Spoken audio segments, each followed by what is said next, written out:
এই মুহূর্তে বাংলার সবচেয়ে আলোচ্য বিষয় এসআইআর। এই বিষয় নিয়ে আমি আপনাদের সঙ্গে কথা বলছি প্রায় রোজই। আজকে যে বিষয় নিয়ে আলোচনা করতে এলাম, এনুমারেশন ফর্ম জমা পড়ল, এরপর কি হবে? আমি, আপনি, প্রায় বাংলার অধিকাংশ মানুষ যারা ভোটার, প্রত্যেকেই আমরা ফর্ম জমা দিয়েছি বিএলওতে। আগামী 4 ডিসেম্বর পর্যন্ত এখনও যাদের বাকি আছে ফর্ম জমা দেওয়ার কাজ, তারা জমা দিয়ে দেবেন। এরপর কি হবে? অনেকেই আতঙ্কিত, অনেকেই আশঙ্কায় ভুগছেন, অনেকেই দুশ্চিন্তায় রয়েছেন যে ফর্ম তো জমা দিলাম, বিএলও এলেন বাড়িতে, তাদের কাছ থেকে ফর্ম সংগ্রহ করেছিলেন, তারপর সেই ফর্ম নির্বাচন কমিশনের নির্দিষ্ট নিয়ম মেনে পূরণ করা হলো, তারপর সেই ফর্ম নির্দিষ্ট জায়গায় জমা দেওয়া হলো। এরপর যে ভোটার তালিকা প্রকাশিত হবে, নাম থাকবে তো? এই দুশ্চিন্তা অনেকের মনেই রয়েছে। এই দুশ্চিন্তা অনেকের রাতের ঘুম কেড়ে নিয়েছে। কি হবে এরপর?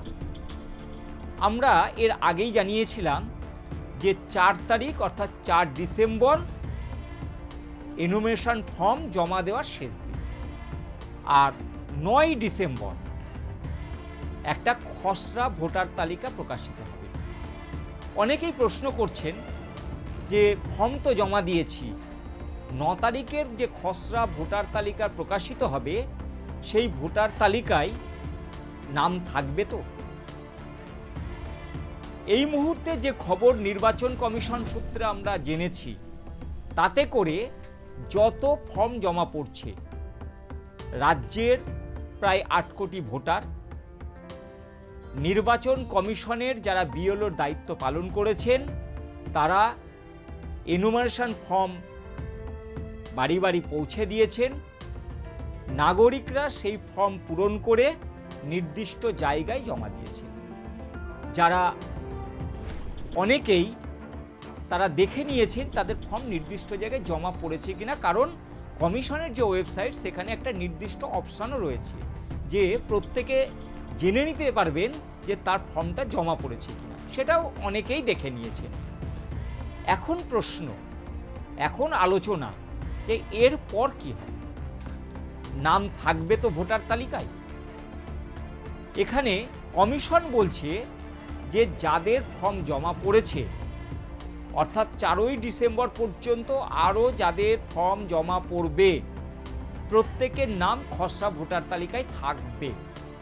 অর্থাৎ যত ফর্ম সাধারণ মানুষ সংগ্রহ করেছিলেন, ভোটাররা সেই ফর্ম যারা পূরণ করে জমা দিয়েছেন, প্রত্যেকের নাম খসড়া ভোটার তালিকায় থাকবে। তাহলে দুশ্চিন্তা কোথায়? তাহলে চিন্তা কোথায় যদি সবার নামই খসড়া ভোটার তালিকায় থাকবে? এখানেই আপনাদেরকে সতর্ক করা, আপনাদেরকে সচেতন করা যে আপনার নাম ভোটার তালিকায়, খসড়া ভোটার তালিকায় প্রকাশিত হলো মানে আপনার চূড়ান্ত ভোটার তালিকায় নাম থাকবেই, আপনি কিন্তু ধরে নিতে পারেন না। এখানেই সাবধান হতে হবে যে খসড়া ভোটার তালিকায় আপনার নাম আপনি দেখে নিয়েছেন, আপনি আর কোনো দুশ্চিন্তা নেই, আমি তো ভোটার হয়ে গিয়েছি। একেবারেই এই ভুল করবেন না। খেয়াল রাখবেন, নজর রাখবেন, চূড়ান্ত ভোটার তালিকা প্রকাশিত হওয়া পর্যন্ত আপনার নাম চূড়ান্ত ভোটার তালিকায় ছাপা হচ্ছে। আরও একটা গুরুত্বপূর্ণ বিষয়, খসড়া ভোটার তালিকায় যারা ফর্ম জমা দিয়েছেন প্রত্যেকের নাম থাকছে, এরপরেও অনেকের কাছে নোটিশ পৌঁছবে যে তাদেরকে হিয়ারিংয়ে ডাকা হবে। কাদের? অনেক ক্ষেত্রে যারা বিশেষত 2002-এর লিঙ্ক দেখাতে পারছেন না, তাদের কাছে নোটিশ পৌঁছাবে এবং তাদেরকে তথ্য প্রমাণ নিয়ে নির্বাচন কমিশন যে তথ্য বলেছে, যে ডকুমেন্ট বলেছে, তার কোনো একটা ওই হিয়ারিংয়ের দিন নিয়ে গিয়ে নিজেকে জানান দিতে হবে যে তিনি ভারতের নাগরিক।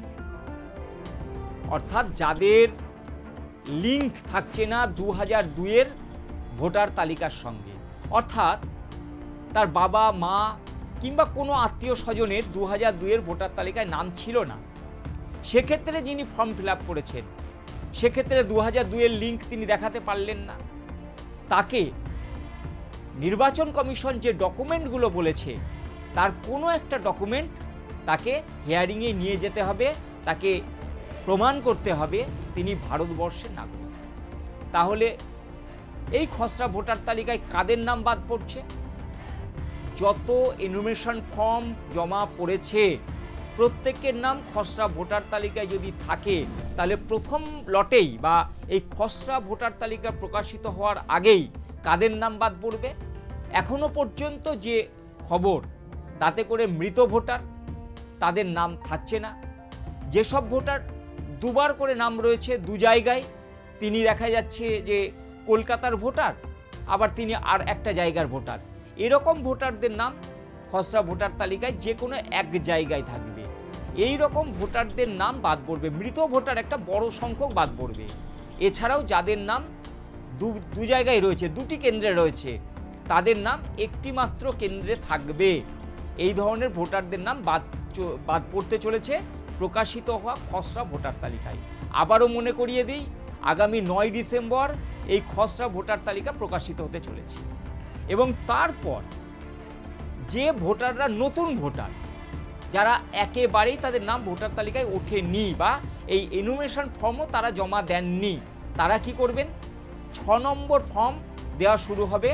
সেই 6 নম্বর ফর্ম পূরণ করে জমা দিতে হবে, এবং তাদের ভারতের একটা যে ডকুমেন্ট কমিশন চাইছে, যে কোনো একটা ডকুমেন্ট তারা যদি জমা দেন, তাদের নাম আগামী যে চূড়ান্ত ভোটার তালিকা সেক্ষেত্রে নতুন ভোটার হিসাবে উঠবে। তবে যাদের 2002-এর লিঙ্ক নেই, অর্থাৎ তাদের কোনো আত্মীয় স্বজন, বাবা মা কারো নাম 2002-এর তালিকায় নেই, তাদেরকে প্রমাণ করতে হবে তিনি ভারতের নাগরিক।